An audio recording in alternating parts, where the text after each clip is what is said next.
ప్రభు అయిన యేసుక్రీస్తు వారి శ్రేష్టమైన దివ్యమైన ప్రశస్తమైన శక్తివంతమైన నామములో మీ అందరికీ వందనాలండి. ప్రభు అయిన యేసుక్రీస్తు వారి గురించి కొన్ని మాటలు చెప్పాలని మీ మధ్యకు వచ్చి ఉన్నాం. ప్రభు అయిన యేసుక్రీస్తు వారి యొక్క శక్తి, ఆయన కార్చిన శిలువ రక్తం యొక్క శక్తి, ఆయన మరణ పునరుద్ధానముల గురించి కొన్ని విషయాలు మీతో ముచ్చటించాలని దేవుని ప్రేరేపణ కలిగి మీ వద్దకు వచ్చి ఉన్నాం. ప్రభు అయిన యేసుక్రీస్తు వారు మనల్ని ఎంతో ప్రేమించుతున్నారు. బళ్ళ మీద వెళ్తున్న వారిని యేసు ప్రభు ప్రేమించుతున్నారు. కారులో వెళ్తున్న వారిని యేసు ప్రభు ప్రేమించుతున్నారు. ఇక్కడ కొబ్బరి బొండాలు అమ్ముకుంటున్న ఆయన యేసు ప్రభు ప్రేమించుతున్నారు. ఇక్కడ మొక్కజొన్న పొత్తులు కాల్చుతున్న తాతగారిని కూడా యేసుక్రీస్తు ప్రభు ఎంతో ఎంతో ఎంతో ఎంతో ఎంతో ప్రేమించారండి. అలా ప్రేమించి ఆయన ఏమి చేశారయ్యా అంటే శిలువ మీద మరణించారు, శిలువ మీద రక్తము కార్చారు. ప్రతి మానవుని కొరకు, ప్రతి నరుని కొరకు, ఈ భూమి మీద నివసిస్తున్న ప్రతి మానవుని కొరకు రక్తము కార్చారు. మీరు అనుకోవచ్చు శిలువ మీద మరణించాడు, మేకులు పీక్కోలేని వాడు ఆయనే దేవుడు అని చెప్పి ఈ మధ్య పిచ్చి పిచ్చి వాదములు మాట్లాడుతూ ఉన్నారు కొంతమంది. ఆలోచించండి ప్రియులారా, ఆయన నరుడిగా భూమి మీదకి వచ్చింది శిలువ మీద చనిపోవడానికి. మీ నా అందరి పాపములు ప్రభు అయిన యేసుక్రీస్తు వారు శిలువ మీద భరించేశారు. ప్రతి మనిషిలోనూ జన్మతః కర్మతః ఆలోచనల్లో తలంపుల్లో ఎంతో పాపమండి. పైకి నవ్వుతూ కనిపించవచ్చు, పైకి తెల్లబట్టలు కనిపించవచ్చు, అందంగా కనిపించవచ్చు, కానీ ప్రతి మానవునిలోనూ జన్మతః కర్మతః ఆలోచనల్లో తలంపుల్లో ఎంతో ఎంతో ఎంతో పాపము. ఆ పాపం వలన ప్రతి మానవుడు మరణించి నిత్య నరకానికి వెళ్ళిపోతూ ఉన్నదానికి అగ్ని ఆరదు, పురుగు చావదు, భయంకరమైన వేదన. ఆ నరకం నుంచి మనల్ని తప్పించడానికి, మనలో పాపాన్ని తీసివేయడానికి ప్రభు యేసుక్రీస్తు వారు భూమి మీద వచ్చారు. నరుడుగా కన్య మరియ గర్భమున జన్మించి 33.5 సంవత్సరములు ఆయన జీవించి పరిశుద్ధమైన జీవితం ఆయన జీవించారండి. మనందరి కొరకు లోక పాపముని మోసుకుని పోవు దేవుని గొర్రె పిల్లగా లోకంలో ఉన్న మనుషులందరి పాపములు ఆయన శిలువ మీద భరించేశారు. మీరు అనుకోవచ్చండి, ఆయన ఇజ్రాయెల్లో పుట్టాడు కదండి, ఆయన అమెరికా వాళ్ళ దేవుడు కదండి అని మధ్య కొంతమంది అనుకుంటూ ఉన్నారు. ఆ విషయం కూడా నేను మీకు చెబుతానండి. ఇజ్రాయెల్ అనే దేశంలో బెత్లెహేమ్ అనే ప్రాంతంలో ప్రభు అయిన యేసు జన్మించారు. అది ఎక్కడ ఉన్నదయ్యా అంటే భూమికి నడి బొడ్డులో ఉన్నది, భూమికి నట్ట నడుమ ఉన్నది. అంటే ఆయన నేను మీ అందరికీ దేవుడినే బాబు అని ఆయన తను తాను ప్రత్యక్షపరుచుకుంటూ ఉన్నాడు.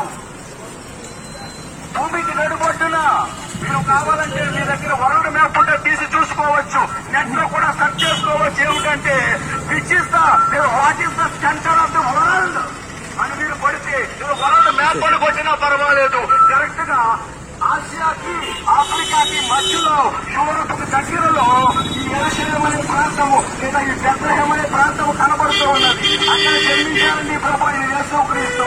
ఆయన సెలవిస్తూ ఉన్నారు ఏమిటంటే నేను మీ అందరికీ ప్రభువునై ఉన్నాను, నేను మీ అందరికీ రాజునై ఉన్నాను అని ఆయన సెలవిస్తూ ఉన్నారు. మనలో ఉన్న పాపాన్ని తీసివేయాలని యేసుక్రీస్తు ప్రభు మనందరి కొరకు భూమి మీదకి వచ్చారండి. మనందరి కొరకు శిలువ మీద రక్తము కార్చారు.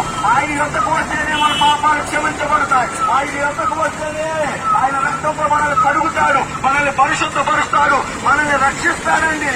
ఆయన ద్వారా మాత్రమే రక్షణ, ఆయన ద్వారా మాత్రమే అనగా ప్రభు అయిన యేసుక్రీస్తు ద్వారా మాత్రమే రక్షణ. యేసు అని మాటకు రక్షకుడు అని అర్థము. రక్షకుడు యేసు అని మాటకు రక్షకుడు. ఆ రక్షకుడు మనల్ని రక్షించడానికి వచ్చాడు, రక్తము కార్చాడు శిలువ మీద, మన పాపాన్ని భరించేశాడు. మనము మనస్ఫూర్తిగా ప్రభు అయిన యేసు చెంతకు వచ్చి యేసును నా పాపములు క్షమించిన ఆయన, ప్రభు అయిన యేసు నా పాపములు క్షమించిన ఆయన అని మీరు ప్రార్థన చేయగలిగితే ఆయన మీ పాపాలు క్షమించడానికి సిద్ధ మనస్సు కలిగి ఉన్నాడు. మిమ్మల్ని క్షమించి ఆయన బిడ్డలుగా చేసుకుంటాడు. ఆయన త్వరలో రాబోతూ ఉన్నాడండి. అలా శిలువ మీద మరణించిన ఆయన 3వ దినమున తిరిగి లేచాడు. మృత్యుంజయుడిగా యేసు ప్రభు తిరిగి లేచాడు. మరణం యొక్క ముళ్ళును విరిచాడని యేసు ప్రభు ఆయన పరలోకానికి ఆరోహణమై వెళ్లిపోతూ మీరు సర్వ సృష్టికి సువార్తను ప్రకటించండి. ఎవరైతే యేసు ప్రభుని నమ్ముతారో, అంగీకరిస్తారో, పాపాన్ని విడిచిపెడతారో, మారు మనసు పొందుతారో, హృదయంలో యేసు ప్రభుని రక్షకుడిగా అంగీకరించి చేర్చుకుంటారో. నేను మతం మారమని చెప్పట్లా, మతాలు మారొద్దు, టైం వేస్ట్. అన్ని మతాలు మారుతూ మార్గము గురించి చెబుతూ ఉన్నాను. పరలోకానికి మార్గము అనగా, స్వర్గానికి మార్గం అనగా, మోక్షానికి మార్గము యేసు క్రీస్తు ప్రభు మాత్రమే. ఎందుకంటే సహోదరుడా, సహోదరి, ఈ కొరకు నా కొరకు రక్తం కార్చింది ఆయన, ఇంకెవరూ లేరు. ఆయన పిలుచుచూ ఉన్నారు, భూ దిగంత నివాసులారా, భూ దిగంత నివాసులారా, నా యొక్కకు రండి, నేను మీకు రక్షణనిస్తాను అని ఆయన సెలవిస్తూ ఉన్నారండి. యేసును నమ్మండి ప్రియులారా, యేసును నమ్మితే మీకు రక్షణ. మార్కు సువార్త 16వ అధ్యాయములో ఒక మాట రాయబడి ఉన్నది, నమ్మి బాప్తిస్మం పొందువాడు రక్షింపబడును, నమ్మని వానికి శిక్ష విధింపబడును. యేసు త్వరలో రాబోతూ ఉన్నాడు. మన పాపములోనే ఉండి మనం మరణిస్తే నిత్య నాశనానికి వెళ్ళిపోతాం, నరకానికి వెళ్ళిపోతాం. ఆలోచించుకోండి, ప్రార్థన చేసుకోండి. చిన్న ప్రార్థన నేను మీ కొరకు చేస్తాను. పరిశుద్ధుడా, ప్రేమ స్వరూపుడా, ఈ యొక్క ప్రాంతమును మీరు ప్రేమించి ఇక్కడికి కొన్ని విషయాలు మీరు తెలియజేశారు నాయన. ఎన్నో బిడ్డలను మీరు జ్ఞాపకం చేసుకోండి అయ్యా. వారు చేస్తున్న వ్యాపారాలను ఆశీర్వదించండి, వారు చేస్తున్న వృత్తులు, ఉద్యోగాలను మీరు ఆశీర్వదించండి. మరీ ముఖ్యముగా వారందరికీ రక్షణ అనుగ్రహించండి నాయన. సత్యదేవుడా, త్వరలో రానయ్యున్నవాడానికి స్తోత్రాలయ్యా. మిమ్మల్ని తెలుసుకుని గ్రహించి మారు మనసు పొందే కృపనివ్వండి, వారి నేత్రములు వెలిగించండి తండ్రి. నీకు స్తోత్రం. యేసు నామములో ఈ మనములు విన్నపములను అడిగి వేడుకున్నప్పుడు నీ నామ తండ్రి, ఆమేన్.